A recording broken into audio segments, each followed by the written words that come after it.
Shalom guys, I have an update on the building of the third temple, and it is especially important in these times right now. We find ourselves in something called the Bein HaMetzarim, which is in between the two fast days of Shvat B'Tammuz, which was yesterday, and the 9th of Av, which is in about 3 weeks from now, just under 3 weeks, 20 days. Because it's 3 weeks between these very holy fast days.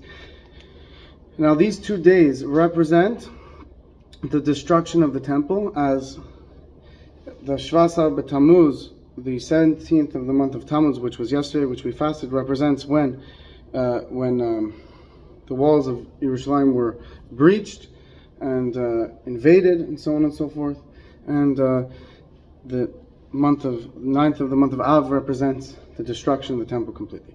So how is this related to the third temple? Well, first of all, I want to say I get a lot of comments requesting I make updates on the third temple.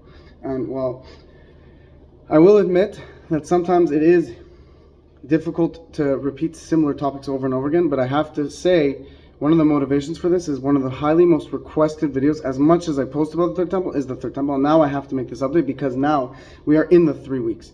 And now the Rebbe explains that in these 3 weeks it is crucial to study the laws of the temple, study the structure, the laws, and the different halachos, the godly laws on the building of the temple. And by doing this, we actually in fact build the temple. We do this all year long, but it is especially relevant in these times because now is the time that we're mourning the destruction of the temple the most. In fact, and there's certain rules that we adhere to during these 3 weeks, and it depends on the customs of the communities. Certain Jewish communities have different customs than others, but in general, every community spends these days, in a sense, mourning the destruction of the temple. For example, certain communities don't take haircuts during these 3 weeks. Others don't play music. Well, that's pretty common among all, not to get married and play music in these times. And the last 9 days are even more strict, where we don't eat meat, and we don't take a hot shower for the last 9 days. Only like cool, medium water. I'm not going to get into all those details today, perhaps later on in these 3 weeks. But I will mention that these times represent a mourning of the destruction of the temple. Now we know something very important.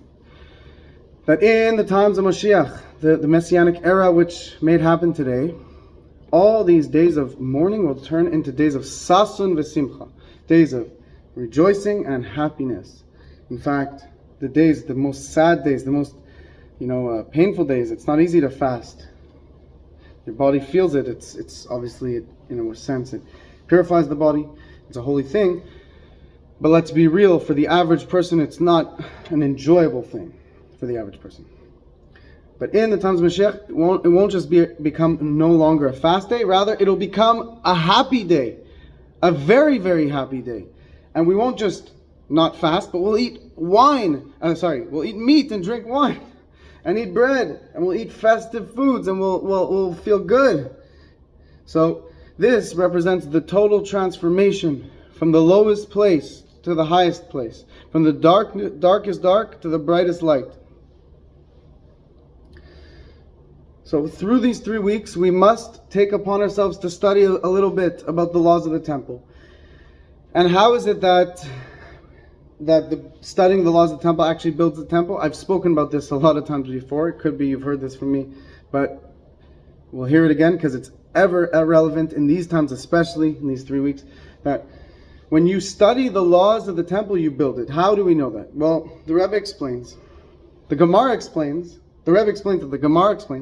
that the prophet Ezekiel, the prophet Yechezkel, the Jewish people complained to him, and they said, we want to serve Hashem in the temple. We want to bring the holy sacrifices. We want to experience the Shekhinah, the revelation of God in the holy temple. Because when the temple stood, there were 10 miracles that took place. 10 undeniable miracles. I'm not going to go through all 10, but I'll give you a few examples.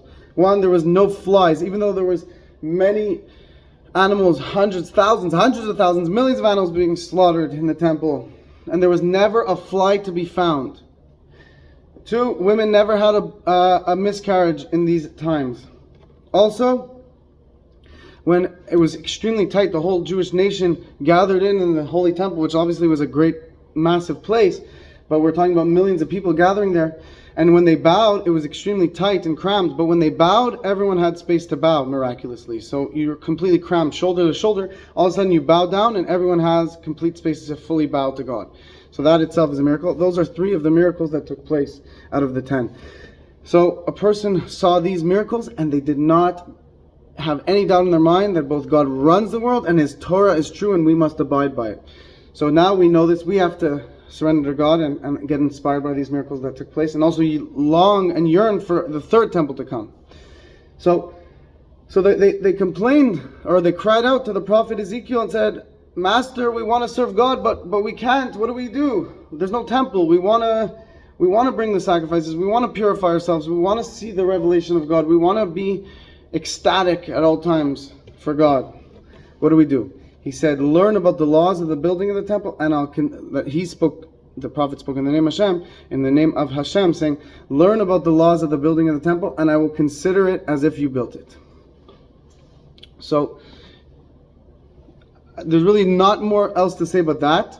And right now, I'm going to post a link below. Everybody please, take a moment to even learn one law, one line, one paragraph in the link below about the structure of the temple, the building of the temple, and you will take part in the building of the temple, because it says part of the temple will be built in heaven. Some opinions say the temple will be built in heaven, some say it will be built on earth.